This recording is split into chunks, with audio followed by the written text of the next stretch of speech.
All right, so in this variation, all I want to do is get you really aware of how to deadlift for you. Again, this is something that's going to be completely up to your structure and how you deadlift depending on the length of your arm, the length of your torso, everything else. So there's 2 points I want to hit home just to make sure that you can assess your deadlift and how you should deadlift for you. So all we want to do with my here is get you starting in a position where, because we're focusing on hypertrophy, we're focusing on tension on a muscle, we're not going to be focusing on locking back and finishing the rep if it's a powerlifting move. So we're trying to keep our starting position is here, shoulders are locked back, lats are engaged. If we can keep that locked with our lats, and we're going to be a lot safer through our lower back and our upper body's braced. From here, all I want you to focus on doing is keeping that bar directly under our shoulders, so we're getting a line there, and we're pushing those hips back, keeping that bar nice and close to our body.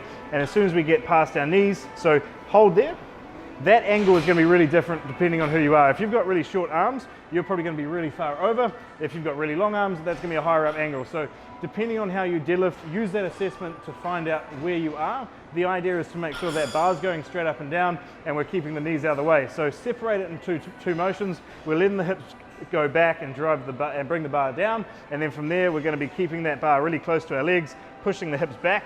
So keep the body over the bar, shoulders are in line with the hips.